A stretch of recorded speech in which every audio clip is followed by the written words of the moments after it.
Hello guys, मैं हूं शुभम और स्वागत है आपका हमारे इस चैनल पर। तो इस चैनल पर हमारी ये पहली वीडियो है जिसमें हम फिज़िक्स के काइनेमैटिक्स चैप्टर को शुरू करने वाले हैं। कुछ बेसिक कॉन्सेप्ट और बेसिक लर्निंग के साथ इस चैप्टर को शुरू करेंगे और धीरे धीरे इस चैप्टर को बिल्कुल पीक और हाई कंटेंट पर लेके जाएंगे। काफ़ी शॉर्ट्स 10-10, 15-15 मिनट की वीडियोस डालेंगे इस चैनल पर, जिससे कि आपको कॉन्सेप्ट समझ में आ सके, आपको फील हो सके कॉन्सेप्ट का। तो काइनेमैटिक्स में बेसिकली हम दो चीज़ों के बारे में डील करेंगे, एक रेस्ट और एक मोशन।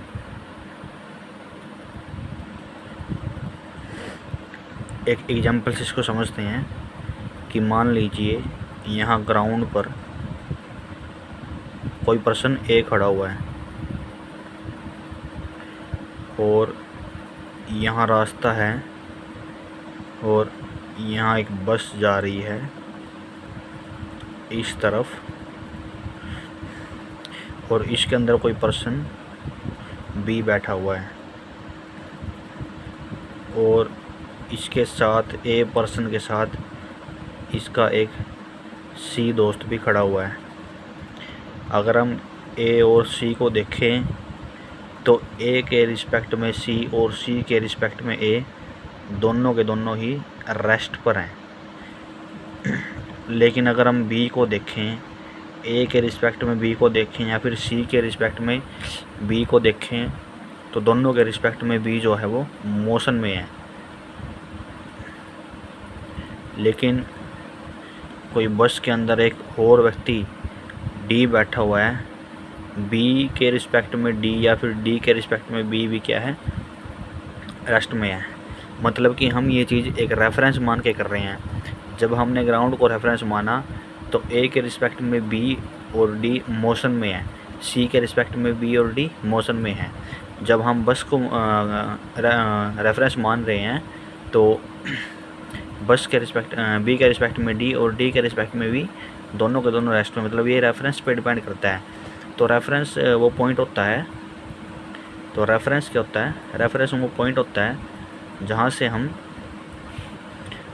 चीज़ों को ऑब्जर्व करते हैं। Where we observe things, where we observe something, जहाँ से हम कुछ ऑब्जर्व करते हैं, दैट इज़ अ रेफरेंस। अब आ जाते हैं हम सबसे इम्पोर्टेंट चीज़, डिस्टेंस और डिस्प्लेसमेंट पर। तो डिस्टेंस और डिस्प्लेसमेंट समझने के लिए भी हम एक एग्जांपल देखेंगे। मान ले यहाँ कोई पॉइंट ए है, यहाँ पर कोई पॉइंट बी है, यहाँ पर कोई पॉइंट सी है, यहाँ पर कोई पॉइंट डी है। अब एक व्यक्ति ए पॉइंट से बी पॉइंट पर गया, मान लीजिए 5 मीटर की दूरी है।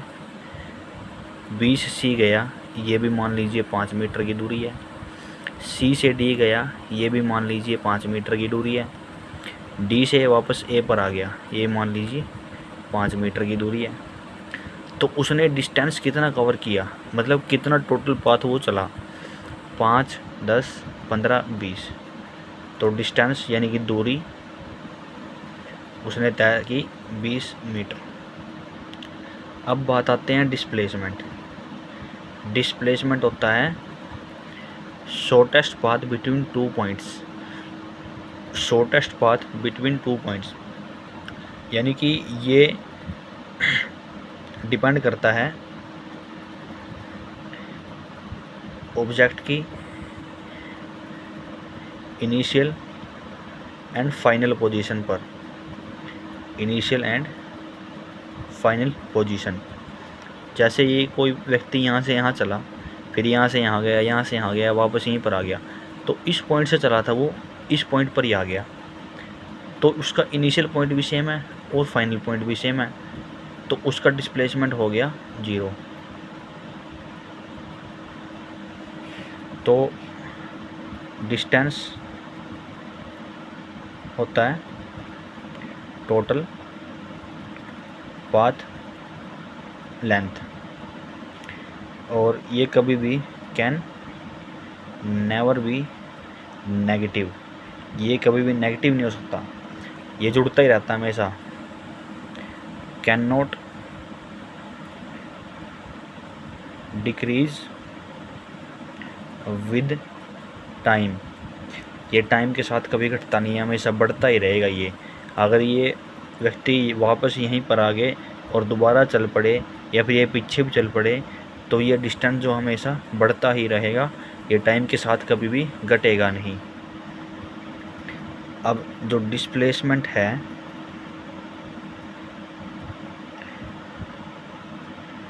ये होता है shortest path between 2 point, shortest path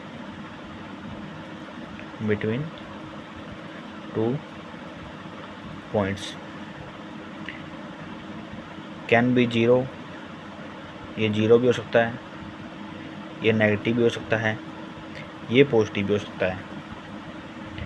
can decrease with time, can decrease with time. कैसे, आइए समझते हैं थोड़ा और इसको विस्तार से। यहाँ से चला और बी पर गया, कोई बंदा ऐसे जा रहा है, स्ट्रेट लाइन पे जा रहा है, जा रहा है, जा रहा है, जा रहा है, जा रहा है, जा रहा है, यहाँ तक गया वो, मान लीजिए ये दूरी है 10 मीटर की। ये यहाँ से गया, यहाँ से गया और ये वापस 5 मीटर पीछे आ गया, तो इसका डिस्टेंस कितना हुआ, इसका डिस्टेंस हो गया 10 मीटर आगे और ये 5 मीटर पीछे है, 15 मीटर। अब आती है बात डिस्प्लेसमेंट की कि इसका डिस्प्लेसमेंट कितना हुआ। तो डिस्प्लेसमेंट इनिशियल और फाइनल पोजीशन में डिपेंड करता है। इनिशियल पोजीशन ये है, शुरुआती पोजीशन इसकी, और फाइनल पोजीशन इसकी ये है। तो ये दूरी देख लो, ये 10 है तो ये 5 है, तो कितनी होएगी, ये 10 माइनस 5 यानी कि ये 5 मीटर ही होएगी। तो डिस्प्लेसमेंट इसका आ गया 5 मीटर। टाइम बढ़ता गया, बढ़ता गया, बढ़ता गया, डिस्प्लेसमेंट भी बढ़ रहा था, यहाँ से यहाँ से यहाँ, यहाँ डिस्प्लेसमेंट उसका बढ़ रहा था, डिस्टेंस भी बढ़ रहा था। लेकिन टाइम बढ़ रहा है, डिस्टेंस भी बढ़ रहा है, लेकिन डिस्प्लेसमेंट तो कम हो रहा है ना।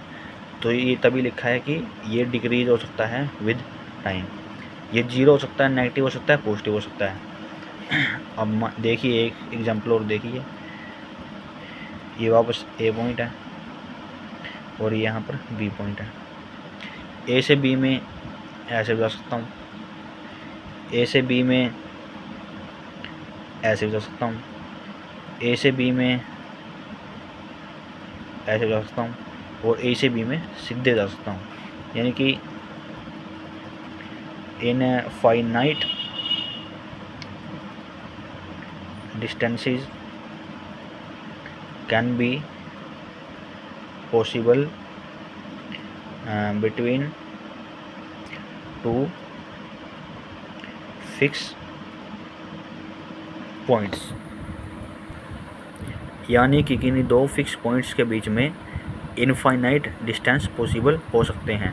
यानी कि बहुत सारे रास्ते हो सकते हैं ए से बी पर जाने के, लेकिन ये जो शॉर्टेस्ट डिस्टेंस है ये एक ही है। ये शॉर्टेस्ट डिस्टेंस को ही मैं, ये जो शॉर्टेस्ट डिस्टेंस है इसको ही मैं डिस्प्लेसमेंट बोलता हूँ, डिस्प्लेसमेंट। यानी कि डिस्टेंस और डिस्प्लेसमेंट के बीच का रिलेशन निकालें, डिस्टेंस और डिस्प्लेसमेंट के बीच का रिलेशन निकाल लें। यहाँ पर देखेंगे जब मैं ए से बी पर गया तो मेरा डिस्टेंस भी वही है और मेरा डिस्प्लेसमेंट भी वही है, मतलब कि दोनों बराबर हो सकते हैं। लेकिन अगर हम देखें तो डिस्प्लेसमेंट होता है शॉर्टेस्ट पाथ और डिस्टेंस होता है टोटल पाथ। यानी कि जो डिस्टेंस है वो डिस्प्लेसमेंट से हमेशा बड़ा होएगा, यानी कि वो हमेशा बड़ा हो सकता है और बराबर हो सकता है। ये आ गया डिस्प्लेसमेंट और डिस्टेंस के बीच का रिलेशन।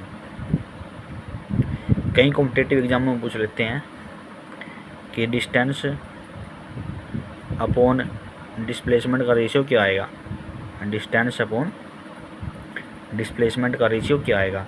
तो इसको यहाँ पर ले जाओ तो मोर देन इक्वल टू 1 आ जाएगा। या फिर डिस्प्लेसमेंट अपॉन डिस्टेंस का रेशियो पूछ लेते हैं, तो डिस्टेंस को उधर ले जाओ, लेस देन इक्वल टू 1 आ जाएगा। तो ऐसे सवाल कहीं कॉम्पिटेटिव एग्जाम में पूछ लेते हैं। तो ये था डिस्टेंस और डिस्प्लेसमेंट का पूरा फील। आई होप आपको समझ में आया होगा। एक रिवीजन ले लेते हैं कि डिस्टेंस होता है total path length covered by an object, किसी ऑब्जेक्ट ने टोटल कितना पाथ कवर किया। ये कभी जीरो नहीं हो सकता, कभी नेगेटिव नहीं हो सकता, ये कभी टाइम के साथ डिक्रीज नहीं हो सकता। डिस्प्लेसमेंट की बात करें, शॉर्टेस्ट पाथ होता है between 2 point, can be zero, negative, positive, और ये डिक्रीज हो सकता है विद टाइम, यानी कि टाइम के साथ ये घट सकता है। यहाँ पर हमने आपको बताया कि कैसे डिस्प्लेसमेंट जो है वो टाइम के साथ घटता है। यहाँ पर हमने बताया कि 2 फिक्स पॉइंट के बीच पर इनफाइनाइट डिस्टेंसेस पॉसिबल हो सकते हैं, लेकिन डिस्प्लेसमेंट एक ही रहेगा जो शॉर्टेस्ट डिस्टेंस है। यहाँ पर हमने डिस्टेंस और डिस्प्लेसमेंट के बीच का रेशो समझाया। आई होप आपको ये वीडियो पसंद आई होगी।